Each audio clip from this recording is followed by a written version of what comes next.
પોરબંદરના 19 જેટલા યુવક યુવતીઓ પાસે 2 શખ્સો દ્વારા ₹57 લાખ પડાવી લેવાયા હતા। આ યુવક યુવતીઓને બેંકોક ખાતે નોકરી અપાવવાના બહાને છેતરપિંડી થઈ હતી। ત્યારે સમગ્ર મામલે આ યુવક યુવતીઓએ કમલાબાગ પોલીસ સ્ટેશનમાં ફરિયાદ નોંધાવી છે। પોરબંદરમાં 19 જેટલા યુવક યુવતીઓ પાસેથી ₹3 થી 5 લાખ રૂપિયા પડાવી લઈ બેંકોક ખાતે હોટલમાં ₹50,000 પગારની નોકરી આપવાની લાલચ અપાઈ હતી। જેમાં તુષાર કિશોરભાઈ સાદિયા અને અમિત કુમાર નામના 2 શખ્સોએ કુલ ₹57 લાખ ઓનલાઈન અને રોકડ રકમ લીધી હતી। આ યુવક યુવતીઓ પાસે પૈસા લઈ બેંકોક મોકલી દેવાયા હતા, પરંતુ ત્યાં નોકરી ન આપી છેતરપિંડી કરાઈ હતી। આ યુવક યુવતીઓ 2 માસ સુધી બેંકોકમાં રહ્યા બાદ રોડ પર આવી ગયા હતા, જેથી આ યુવક યુવતીઓ એક સંસ્થાની મદદ મેળવી પોરબંદર ખાતે પહોંચ્યા હતા। ત્યારે હાલ આ સમગ્ર મામલે કમલાબાગ પોલીસ સ્ટેશનમાં ફરિયાદ નોંધાવવામાં આવી છે। આજથી 2-2.5 મહિના પહેલા અમે તુષાર સાદિયાના મારફતે ગયા હતા। એની અમને એવું કીધું તમને 50,000 પગાર અને 3 લાખ રૂપિયા ભરવાનો અને 2 વર્ષની તમને વર્ક વિઝા આપીશું અને બેંકોકમાં તમારી જોબ છે એવું કંઈ કીધું। પણ 2 મહિનામાં જ્યારે 4-5 દિવસ પૂરા થવાના હતા ત્યારે એનો કોઈ હતો પતો નહોતો। અમે એને ફોન કરતા એને એવું કીધું કે ભાઈ તમે દવા પીને મરી જાઓ, તમારી પાસે બીજો કોઈ રસ્તો નથી। અને એની પહેલાં અમને એવું કીધું કે તમારે કંબોડિયા જવાનું છે। અહીંથી કંબોડિયા જઈ પાછી તમારે એક્સચેન્જ થશે। અમે લોકોએ ના પાડી દીધી, અમારે કંબોડિયા નથી જવું।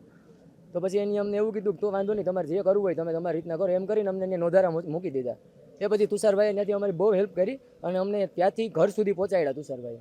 એટલે તમે ગયા હા, તો કેટલો દિવસો ત્યાં રહ્યા અને એ દિવસ દરમિયાન નોકરી કરી ગયા ત્યારે એ લોકોએ અલગ અલગ હોટલમાં અમને બુકિંગ કરાવીને રાખ્યા। અમે નોકરી ઉપર કામ ઉપર ક્યાંય અમને ચડાવ્યા નહીં। આશરે 1.5-2 મહિના જેવું અમને ત્યાં રાખ્યો એમને। અમે 19 જણા હતા ને બધા પાસે એને 3 લાખ રૂપિયા લીધો અને પ્લસ એમ બધાને એમ કીધું કે 50,000ની કરન્સી કરાવીને આવજો। એની વિરુદ્ધ તમે ફરિયાદ કરી? અમે તુષાર સાદિયા વિરુદ્ધ ફરિયાદ કરી છે। તમારું આખું નામ? મારું નામ મેહુલ અર્જુનભાઈ સાદિયા। આ યુવક યુવતીઓ બેંકોકના પટાયા શહેરમાં રોડ પર આવી ગયા હતા અને ઝેરી દવા પી આપઘાત કરવાની તૈયારીમાં હતા। તે દરમિયાન ઇન્ડિયન કોમ્યુનિટી પટાયા નામની સંસ્થાના સભ્યો યુવકોની મદદે પહોંચ્યા હતા અને યુવક યુવતીઓ માટે રહેવા જમવાની વ્યવસ્થા ઉપરાંત તેમને પોરબંદર પહોંચાડવા સંસ્થાના સભ્યો સાથે આવ્યા હતા। ત્યાં છે અને મને 20 તારીખે અમે ત્યાં ગુજરાતી સમાજ પટાયામાં અમે એક ઓર્ગેનાઇઝર છે, અમે બધા ગુજરાતીઓ ભેગા મળીને એક અમારું ગુજરાતી સંગઠન છે। તો અમને સવારમાં 20 તારીખે એવા ન્યૂઝ મળ્યા હતા કમલભાઈ તરફથી કે કોઈ ગુજરાતી આવી રીતે તુષારભાઈ તકલીફમાં છે અને એમને મને લોકેશન મોકલેલું હતું। એક 20 મિનિટમાં ગયો હતો અને આ બધા લોકોની પરિસ્થિતિ બહુ કફોડી હતી।